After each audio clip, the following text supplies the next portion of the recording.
আসসালামু আলাইকুম everyone, welcome back to my channel. So recently আমার উকিল আব্বু আর আম্মু সৌদি আরব থেকে এসেছেন। তো ওনারা আমার বিয়ের পর এই 5 বছর পর দেশে এসেছে। তো যেহেতু ওনারা আমাদের বিয়ের পরপরই চলে গেছিলো, ওনারা থাকে সৌদি আরবে। তো যেহেতু ওনারা আমার বিয়ের পরপরই চলে গেছিলো, তো 5 বছর পর যেহেতু এসেছে, সেহেতু ওনাদেরকে আমাদের বাসাতে বা রাজশাহীতে কোথাও নেওয়া হয় নাই। তো এবার যেহেতু এসেছেন, ওনারা আবারও চলে যাবে, তাই আম্মু ওনাদেরকে রাজশাহীতে ইনভাইট করেছে। আর এই যে ওনাদের জন্য আম্মু এখানে আয়োজন করছে। এটা হচ্ছে একটা খাসির লেগ পিস, আর এটা হচ্ছে একটা বড় রুই মাছ। এগুলো আস্ত ফ্রাই করবে। আসলে রাজশাহী ট্যুর আমাদের চলছে আরও 2 দিন ধরেই। এই ভিডিওটা আসলে আমার করা হয় নাই। আমরা এসেছিলাম শুক্রবারে, এটা শনিবারের ভিডিও, আর আমরা রবিবারেই ব্যাক করেছি। তো তার মধ্যে অনেক খাওয়া দাওয়া হয়েছে, বাট শনিবারের দিন দুপুরবেলা এই মেন আয়োজনটা ছিল, যেটাই আমি ভিডিও করেছিলাম। আর বাকিগুলো আসলে ক্লান্ত থাকার কারণে করতে পারি নাই, কারণ আমরা হচ্ছে বাই রোড এসেছিলাম যেহেতু, এর জন্য অনেক ক্লান্ত হয়েছিলাম। আর এই যে দেখুন আম্মু মাছটা কি সুন্দর করে ফ্রাই করছে। মাছটা এতই বড় যে আম্মুর ফ্রাই প্যানেও আটছে না। তো এটা আমি সাজিয়েছি।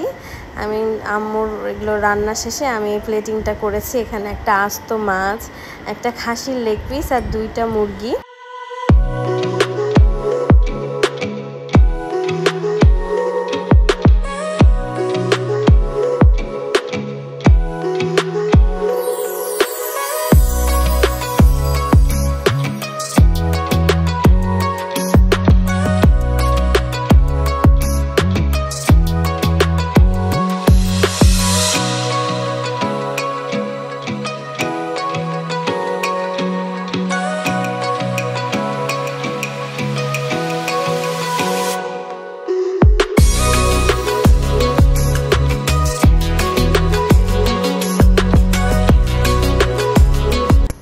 হচ্ছে আমার উকিল আব্বু, দেখতেই পাচ্ছেন লেগ পিসটা নিয়ে কত মজা করছে। মজার একটা মানুষ, আর সত্যি বলতে উনি অনেক বেশি স্নেহ করে আমাদেরকে, বিশেষভাবে আরশ আর আরিশাকে। তো আমার শাশুড়িও গেছিল আমাদের সাথে, আর সবাই মিলে এখন খেতে বসেছে। এই যে অর্পণ, আফ্রিদি, ওরাও বসে গেছে সবার সাথে খেতে। আর আমি ভাবতেও পারিনি আম্মুর এই লেগ পিসটা এত বেশি মজা হবে। সবাই মিলে এগুলো সব শেষ করে ফেলেছিল ওই টেবিলে বসে, মানে এতটা পরিমাণে মজা ছিল। আর এই যে এটা হচ্ছে আমার উকিল আম্মু, উনিও অনেক ভালো, অনেক আদর করে আমাদেরকে। আর ওই দিনই ছিল আমার উকিল আব্বুর বার্থডে, তাই আম্মু ওনার জন্য একটা কেক নিয়ে এসছে সারপ্রাইজ দেওয়ার জন্য। আর এই যে আমি এগুলো আমার বোনেদেরকে নিয়ে আরশ ওর নানার জন্য কেক নিয়ে যাচ্ছে সারপ্রাইজ দেওয়ার জন্য।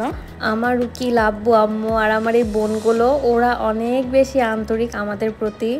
আবারও কবে ওনাদের সাথে দেখা হবে জানি না, কারণ হচ্ছে ওনারা আবার চলে যাবে সৌদি আরবে। আর এবার জানি কত বছরের জন্য যাবে তাও বলতে পারছি না। তো আব্বু, আম্মু, রাইসা, আয়ানা, এই ভিডিওটা আসলে তোমাদেরই জন্য, কারণ তোমাদের সাথে আমাদের তো তেমন কোনো মেমোরি নাই। তাই আমি এই ভিডিওটা করেছিলাম আমাদের একটা সুন্দর মেমোরি রাখার জন্য। আর তোমাদেরকে অনেক বেশি মিস করব আমি, আরও আরিশা। আর তোমাদের জন্য সব সময় শুভকামনা ও ভালোবাসা থাকলো। আব্বু আম্মু আপনাদের জন্য দোয়া রইল। তো আমি আমার এই ছোট্ট ব্লগটি আজকে এখানেই শেষ করছি। সবাই ভালো থাকবেন, সুস্থ থাকবেন। আল্লাহ হাফেজ।